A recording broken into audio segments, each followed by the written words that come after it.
Yesu ni umwami w'amahoro. Hari umudamu umwe yaranyegereye afite agahinda ashaka kwiyahura.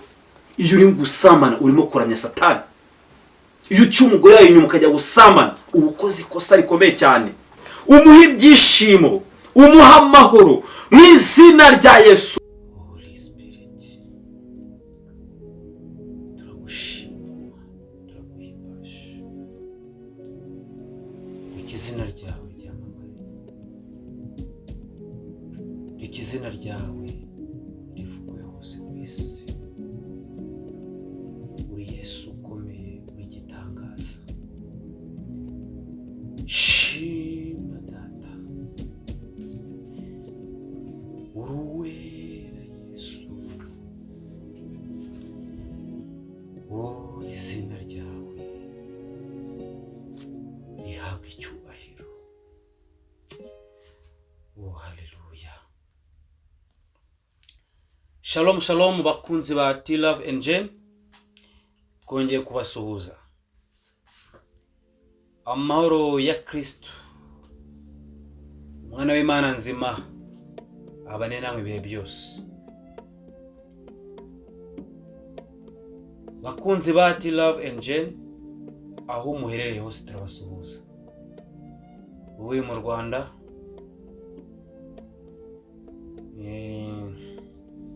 muri Afrika, i Burayi n'indi migabane yose, ndabashuje mu izina rya Yesu Kristo. Mugubwe neza, mwihangane mukomere. Yesu ari kumwe namwe kandi arabakunda. Uyu munsi nifuje kubaganiriza ijambo rikomeye cyane. Bibiliya ni ijambo ry'Imana, ni ijambo ry'ukuri, ni ijambo ribohora, ni ijambo ryomora ibikomere, ni ijambo rihumuriza abababaye. Ndashaka kubaganiriza ku kintu gikomeye cyane. Uyu munsi umutwe w'amagambo nshaka ko mbaganirizaho ni ijambo ryitwa kwihangana. Kwihangana, patience, patience. Muri isi duhura n'ibibazo byinshi, duhura n'ibigeragezo byinshi, duhura n'imbogamizi, inzitizi nyinshi cyane mu buzima bwacu. Ariko ndagira mubwire wowe wizeye Yesu Kristo nk'umwami n'umukiza, ihangana ukomere. Yesu aranesheje, ni umwami w'amahoro. Hari indirimbo kera twakundaga kuririmba ivuga ngo niseguye amaboko yawe, nisunze umukiza ukomeye. Rero rimwe na rimwe abakristo cyangwa se abarokore hajye dura n'ibigeragezo, kwihangana bikatunanira. Ngewe wicaye aha ntabwo nababwira kwihangana ntazi kwihangana icyo bisobanuye. Nafite experience yo kwihangana. Kuva mvutse kugeza amagingo aya naciye mu bintu bikomeye cyane, mu ntambara zikomeye cyane, ariko hari umukiza nisunze. Umukiza nisunze na wundi ni Yesu Kristo. Abantu benshi bumva Yesu bakamuvuga badashize amanga, ariko ndagira ngo mbamenyeshe Yesu ni mugari kurusha uko ubitekereza. Sinzi nawe wunteze amatwi niba umbona, niba Yesu yaragusuye mukaganira, ariko twebwe hari uko Yesu yatuganirije, hari uko Yesu yatwihanganishije, hari uko Yesu yaduhaye imbaraga zo gukomera twihanganira ibintu bitandukanye. Ndavugana n'abantu bamaze igihe kinini mu bushomeri, ndavugana n'abantu bafite indwara zikomeye za zindi baba ngo nizikira, ariko imbere ya Yesu byose birashoboka. Ndabona babandi bafite ibigeragezo mu ngo zabo, mu rushako. Dore ko hari filime nakinnye yitwa Urushako Rwanjye, ni filime irimo ubutumwa bukomeye cyane.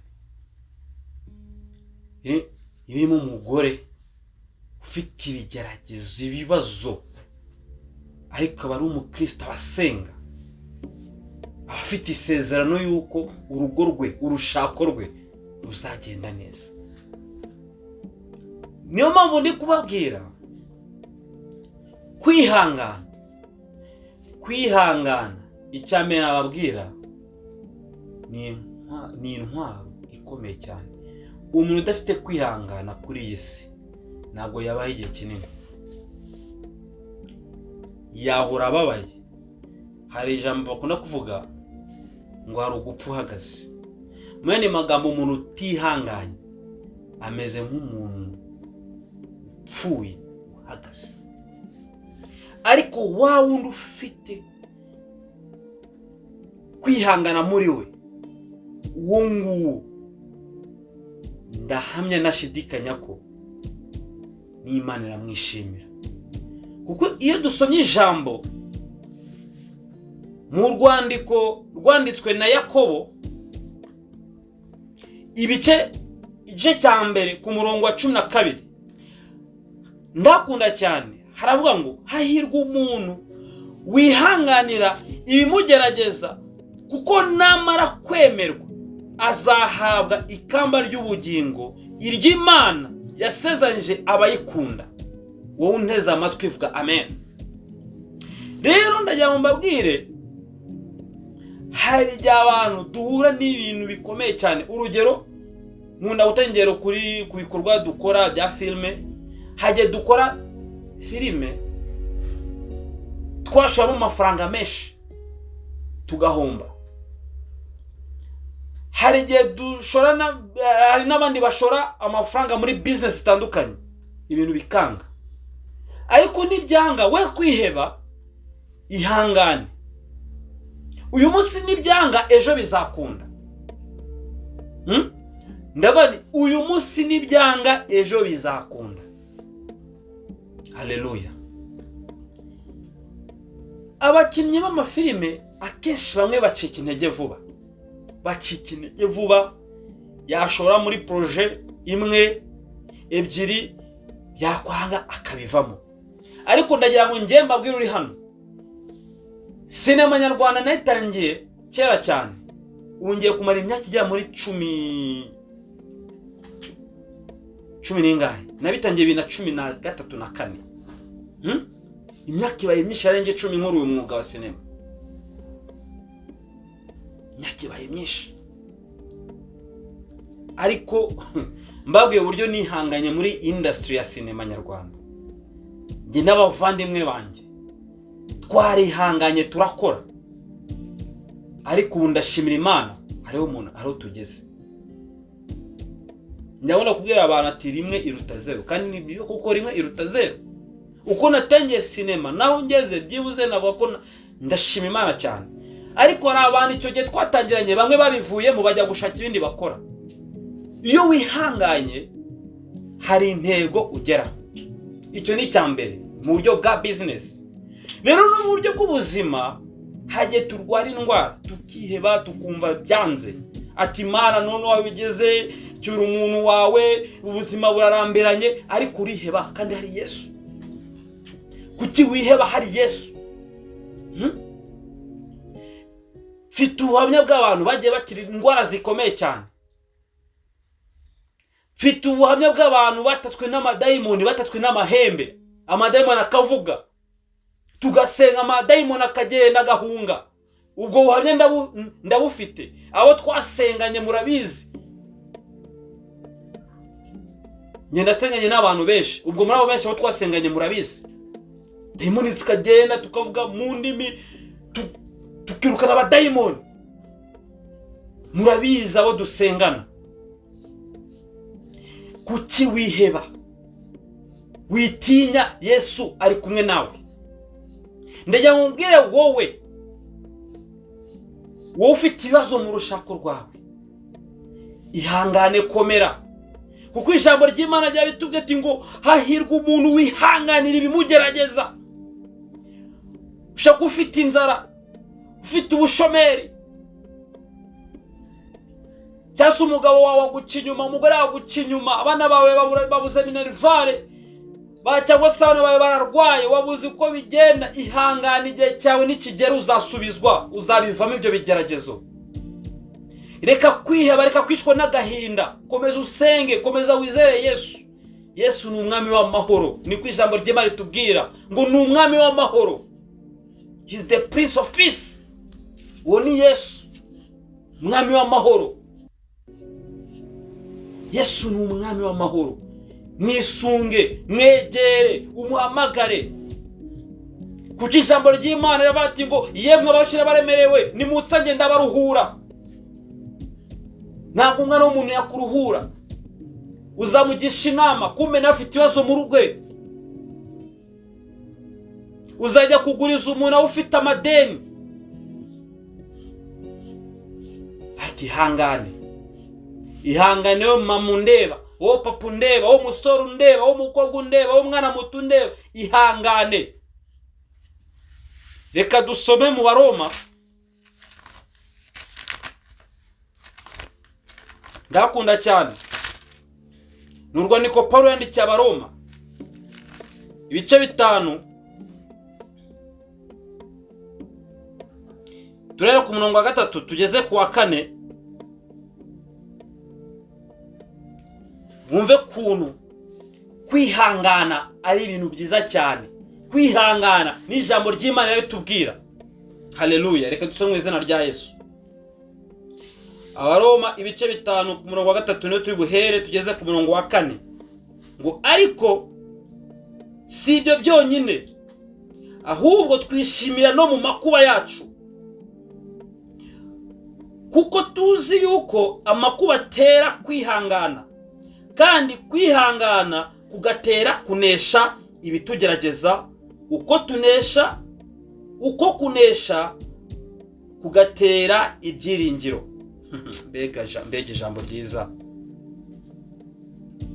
Kwihangana gutera kunesha. Mama wowe ihangane, papa ihangane, wowe musore umaze igihe kinini warashoje amashuri ukabura akazi, ihangane. Wowe wabuze urubyaro, ihangane, uzarubona mu izina rya Yesu. Ahangaha hari nimero dufite, niba ushaka ko tugusengera uzaduhamagare kuri WhatsApp, tuzagusengera mu izina rya Yesu. Izina rya Yesu ni izina rikomeye cyane, ni izina ririmo ibyiringiro, ni izina dusengamo, dusabiramo tugasubizwa, ni izina abadayimoni batinya, ni izina abadayimoni bumva bagahunga, ayo mahembe baguteza. Ufite ubwoba bw'iki? Wakwihanganye, niki kigutera gutinya abantu ati bamwe bakakwifuriza nabi, bakakwifuriza ibibi, ariko ari Yesu. Bamwe bazakwita ibisambo, ariko humura, ntabwo uri igisambo. Bamwe bazagusebya, ariko ari Yesu. Bamwe bazagutega imitego, humura, nta muntu wakuzimya, ntabwo yakuremye, uri Imana. Ni gute umuntu agutega iminsi? Aragutega iminsi ejo aza ko azabaho? Wese ugutega iminsi we arigize uko ari, azi uwo ari we. Ni igiki? Umwuka humeka rero uhumeka. Njye ikintu kimbabaza, umuntu akashaka kukurira, akumva ko agufite ububasha, akumva ko agufiteho imbaraga. Humura, ufite Imana. Hari Imana. Haleluya. Wowe umaze imyaka myinshi ubabaye, ahari umugabo wawe urakubabaza, urakurisha umutima. Umugabo we yakwimye amahoro. Niba umugabo we yarayakwimye, jya kwa Yesu arayaguha. Reka kwigunga. Ubu Yesu aje agasanga uri mu bibazo, urihebye, urarwaye, umuntu murwaye inzika, umuntu aguteje agahinda. Ese byagenda bite Yesu aramutse aje? Cyangwa se Yesu aguhamagaye, Imana iguhamagaye ati mwana wanjye ubu ndagucyuye, yagucyura wishimye? Ijambo ry'Imana riratubwira ngo muri byose tuyishime.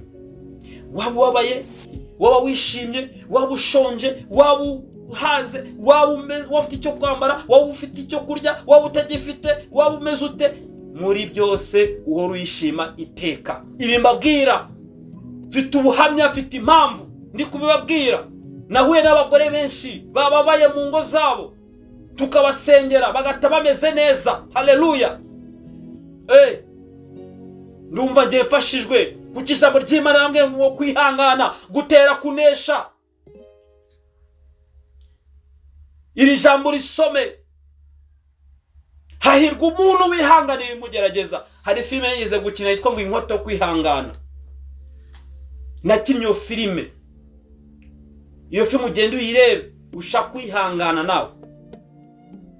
Hari ni filime narebye yitwa Icyumba cy'intambara, War Room. Ni filime nakunze cyane. Umugabo abadahagahe umudamu mu kinyuma, umugore aramusengera, isengesho rirahindura my dear. Isengesho rirahindura. Isengesho ni password. Ni password ikomeye cyane, ikingura ibyanze gukinguka. Humura, Yesu arahari, witinya, ihangane. Wasanga wihanganiye byinshi, ako kantu karimo kugutesha umutwe kihanganire. Iyo myenda ufite muri banke yihanganire. Hari Yesu. Yesu ni byose muri byose. Haleluya. Yesu ni byose muri byose. Witinya, humura.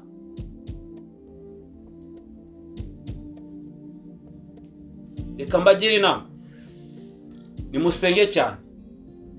Kuko ijambo ry'Imana riratubwira ngo musenge ubudasiba. Nuhura n'ikibazo n'ikigeragezo, senga ubudasiba. Takambira Imana. Izeri uhoraho. Umaze imyaka 5, 10 nta rubyaro uzarubona.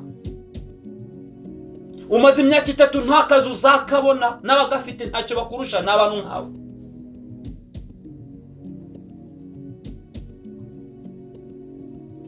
Yewe mugabo wowe, mugore nawe uri kunyumva, wababaye, ihangane. Wababajwe n'uwo mwashakanye, wababajwe n'abavandimwe bawe, wababajwe n'inshuti n'imiryango, ihangane. Yesu ni inshuti yanjye sinzamureka, yangiriye neza sinzamureka. Yesu ni inshuti y'ukuri, niwe nshuti nziza.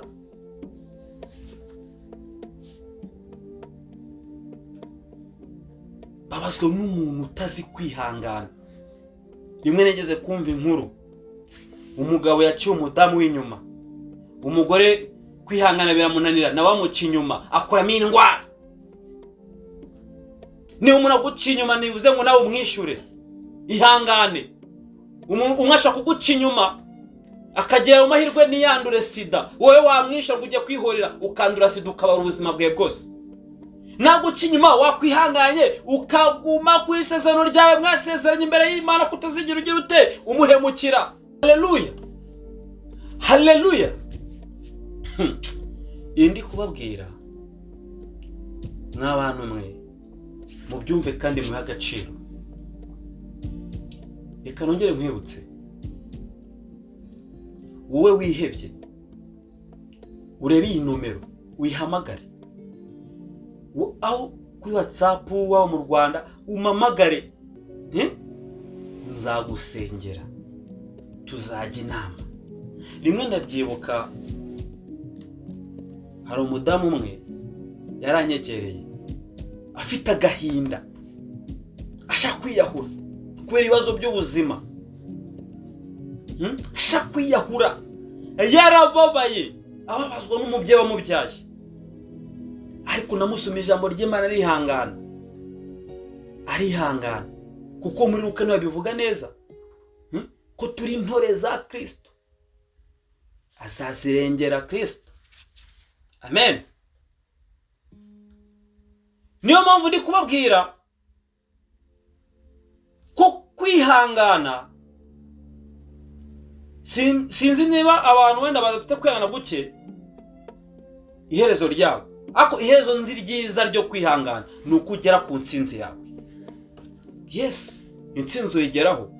Kandi iyo wihanganye ukanesha ikuzimu, Satani n'abadayimoni bakorwa n'isoni. Ijambo ry'Imana ritubwira ngo iki? Umujura agenzwa no kwiba, kwica no kurimbura.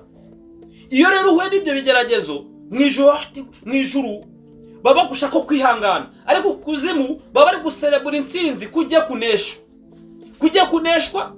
Ariko icyo gihe iyo wisunze Kristo ukanesha, ikuzimu wabatsinzwe, mu ijuru akavuzwa impundu. Mwakire kwihangana, mukomere muri Yesu, mushikame mu kwizera, ntimuzacogore gusenga, kuko ijambo ryawe ati ngo musenge ubudasiba, pray without stopping, kuko nibyo bintu Imana idushakaho. Aya magambo yanditswe muri Bibiliya ni amagambo y'ukuri, ni amagambo atubohora. Kwihangana, we mudamu, we mupapa, ihangane, ukomere, ureke kwiheba. Ushaka kuganiriza mu ijambo, cyangwa se uganire n'umutima wawe, uganire na Yesu, ungati Yesu ndagukeneye. Wowe mugabo hagarika gusambana, wijya mu bakobwa, ujye unyurwa n'umugore wawe. Wowe mugabo, wowe mugore, ujye unyurwa n'uwo mwashakanye, wisambana. Kuko ijambo ry'Imana riratubwira ko ngo abasambanye n'abarozi n'abatizera. Reka mbibasomere mu Byahishuwe, tayangu ndimo ndababeshya. Yesu atugirire imbabazi. Ibyahishuwe ibice 21 ku murongo wa 8 ngo ariko abanyabwoba n'abatizera n'abakora ibizira n'abicanyi n'abasambanyi n'abarozi n'abasenga ibishushanyo n'abanyabinyoma bose umugabane wabo uzaba mu nyanja yaka umuriro n'amazuku, ariyo rupfu rwa kabiri. Urumva aba bantu bose nge namvuzemo abasambanyi, najya numve ko nabo batazara ubwami bw'Imana. Abasambanyi, ntabwo Imana ikunda ubusambanyi. Iyo uri gusambana urimo kuramya Satani. Iyo uca umugore wawe inyuma ukajya gusambana, ubukozi ikosa rikomeye cyane, ubukozi kizira imbere y'Uwiteka. Yaguhaye umugore ibahesha umugisha, kubera icyo utanyurwa n'uwo mwashakanye, kubera iki mutanyurwa n'abo mwashakanye. Ihane ingeso y'ubusambanyi, ihane ingeso y'ubujura, ihane. Uteze ibibazo mu rugo rwawe bireke. Wowe wiba ufite amaboko, ihane. Wowe usebanya, usanga urimo urasebya abantu, ugiye ku ma live, YouTube, WhatsApp, Facebook, everywhere uri gusebya abantu, ntabwo uzi ikibatunze. Ariko twe dufite kwihangana. We wadutuka byagenda gute? Dufite Imana. Wadusebya, watuka abantu ngo ni ibisambo, wagira utaho ni ibisambo, ariko niba ufite ijambo ry'ukuri muri wowe, urazusebya abantu, ukora icyo ushaka, nyuma uvuge ngo haleluya, ngo mfite Yesu ukwigisha gusebanya ni uwahe? Yesu ukwigisha gutukana ni Yesu ni uwahe? Ariko bo batukana kubera ihangana ukomere. Ngiye kubasengera, ariko wibuke iyi nimero kuyihamagara. Ufite ibibazo turaza gusengana. Nawe wimye abana amahoro, uze kumamagara ati mukozi w'Imana, iyi ngeso arananiye, ni iki nakora ngo nyicikeho? Ndakubwira umuti, ariko umuti none nawe uvuze uri muri Yesu. Haleluya. Amaraso ya Yesu atweze. Twihangane, dukomere. gusenga, ariko aho uri ugati Imana umpe imbuto kwihangana, umpe kunesha, ungire neza. Hari abakozi Imana basebeje muri iki gihugu ariko barihanganye ubu baracyayikorera. Hari abamama bihanganye, hari abapapa bihanganye, hari abihanganiye ubukene, hari abihanganiye ubushomeri, hari abihanganiye bitandukanye. Nawe byakubera kwihangana. Haleluya. Mana nziza, Mana y'urukundo, Mana igira neza, twasomye ijambo ryawe ngo hahirwa wihangane mugerageza Mwami. Ndasengera Mwami umuntu ubabaye, ndasengera umuntu wihebye, ndasengera umuntu washobewe ufite ibigeragezo bitandukanye. Mu izina rya Yesu Mwami, reka umuhe gukomera, bohora umutima we Mwami Imana, umuhe ibyishimo, umuha amahoro mu izina rya Yesu. Ndasengera abarwaye Mwami Imana, indwara zikomeye Mwami, izo za diabete, za kanseri n'izindi Mwami Imana, iyo abarwaye imitsi, abarwaye imitwe Mwami, ndabasengera ubakoreho mu izina rya Yesu, kuko ijambo ryawe riratubwira ngo icyo muzasa cyose mu izina ryanjye Data azakibaha. Uwiteka Manyiringabo, turakwisunze, turaguhamagaye mu izina rya Yesu Kristo, ngwino womere imitima y'abanyarwanda mu izina rya Yesu Kristo. Mwami Imana, mweretse Mwami Imana bari mu bitaro Mwami, abazumvira ijambo Mwami Imana, bakizera Mwami, ubakize mu izina rya Yesu Kristo. Mwami Imana, nsengeye ingo zitandukanye zo muri iki gihugu, izibabaye Mwami Imana, uzikize uzitabare, uzihe kwihangana mu izina rya Yesu Kristo. Uwiteka Mana, mweretse urubyiruko rushomereye Mwami Imana, reka ubacire inzira Mwami mu izina rya Yesu Kristo. Mweretse abanyeshuri Mwami badafite minerivare, uyibahereze mu izina rya Yesu Kristo, kuko niwe Mana yo kwiringirwa, niwe Yesu Kristo twizeye. Imbere byose birashoboka, nta cyakunanira Mwami Imana. Icyo utashobora ubwo nikibaho ni wakiremye, ariko nzi ko ndizeye ko byose bishoboka imbere yawe, byose birashoboka. Abashonje Mwami Imana, ubakinze byo kurya Mwami mu izina rya Yesu Kristo. Abadafite mituweli Mwami, uzibahereza n'ubwishingizi bwo kwivuza mu izina rya Yesu Kristo.